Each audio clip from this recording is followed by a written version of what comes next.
Hey guys, Terry here. Hey, today I want to take you through my journey of creating my website and how much I'm making on my YouTube channel. So there's some people that are new to Creative Memories, and I've seen them asking questions about creating YouTube content and how that goes. So I thought I would kind of tell you my story, and then maybe it can encourage you to go ahead and try it for yourself. So this will be very realistic and show you some pointers along the way. So here we go. So let me show you. I'm going to go into YouTube Studio. So YouTube, of course, is tied to your Google account. So when you get your YouTube Studio account set up, you're going to have a dashboard, and it's going to show you some numbers on the front page here. It's going to show you your different content. When you first get started, the first thing you're going to do is click up here on the Create button, and this will let you upload. It'll let you go live. I have not done the live thing yet. I'm not that brave. But I did create my very first video. I'll show you here. I went to the Mega Meet up in Michigan, the scrapbooking sales thing up there in Novi, Michigan, in 2017. So when I came back, I showed what I bought, and it was a 5-minute video. And my first 3 videos, you can see here, I held my phone the wrong way. I held it this way. Of course, nowadays, that's how people are creating shorts, right? You hold it vertically. So I do recommend that you hold your phone when you're recording with your video. Hold it sideways so that it fills up people's monitor. Yeah, so those were my first 3 videos. I've thought of deleting them because they're so embarrassing to go back and look at. But they're there. We all start somewhere, and really you get better along the way. So if you notice that my first 2 video, my second and my third video here, was a part 1 and a part 2. I didn't have video software yet that let me stitch those 2 videos together. So I did learn how to do that. I kind of Googled one night and said, oh my gosh, I want to put these 2 videos together. It does happen when you're recording. You'll stumble or something, and you do want to cut some parts out, or you want to stitch stuff together. So it's really handy. So I would recommend that you Google. I used Filmora. It's gotten crazy expensive. When I bought it, I think it was $40, and it was a lifetime license. Now it has gotten crazy expensive. I do like how Filmora is easy to use, but I'm sure there's other video software out there that's just as nice. So yeah, so that was me uploading and getting used to the system. I also have a website. So I first had a website. My website is called rednup.com, and I'm using WordPress for this. WordPress is a common platform. So I like the look and feel of it. It's very easy for me to post to it. I can embed my videos, and then it has a search feature. I just like what all I can do. It's very easy to configure the menu. So maybe another time I'll make a WordPress video, because I do really like it. But I do find it handy to embed my video. So if we look at this post here, this was a recent post.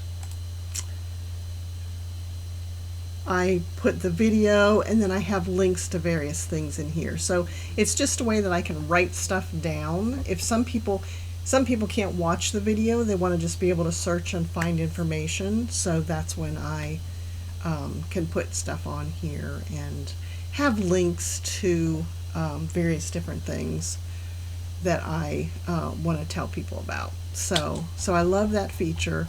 And I think it's nice to organize my website because I have so many different topics that I talk about on my channel. I have tours of my craft room. I have haul videos. I have organization tips. I have card making, scrapbooking, brother scan and cut videos, Cricut, a little bit of Cricut videos, and then also quilt making.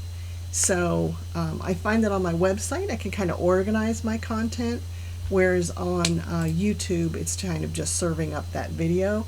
But I always have a link in the description to my blog post where I can put, tips and various information in there. So I like the combination of both. I don't think you need a website at first. I think the most important thing is having the videos out there. So my first video, let's see, the video, so if you don't know, in order to make money on YouTube, you have to have 1,000 subscribers. And I know that sounds like a lot, but it is amazing how many people will find your content and click on that subscribe. It's just a nice thing that people do to get you up to that 1,000. So don't be afraid of that 1,000 taking too long, because I do think people will come across your content and hit that subscribe. So once you get to the 1,000, you need, I think it's 4,000 watched hours, which again sounds like a lot of time, but if you've got 5 to 8 minute videos, that 4,000 it'll add up over time. So you'll have to give it time.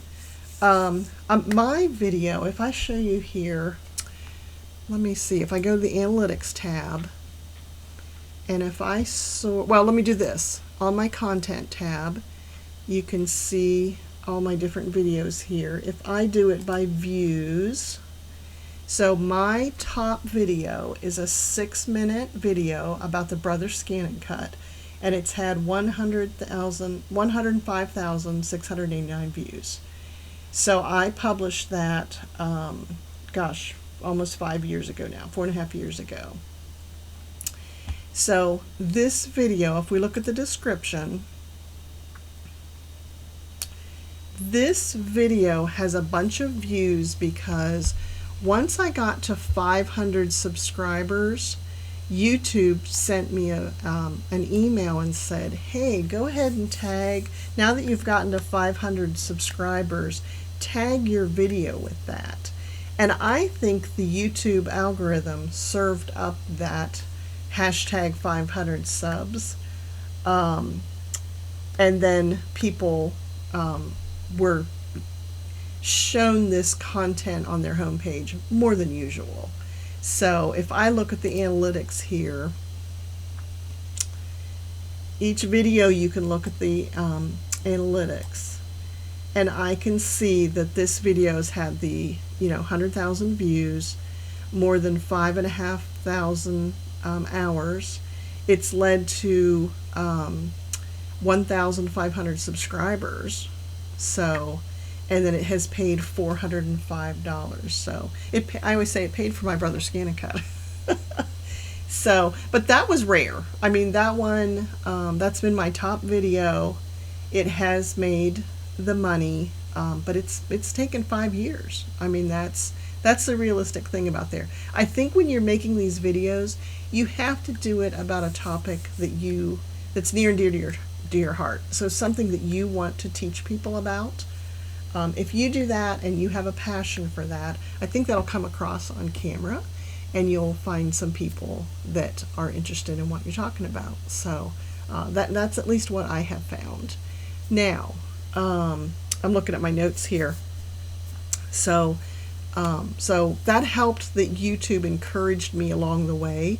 And when I got to 500, halfway to the 1,000, it was very helpful that had a big impact on my numbers.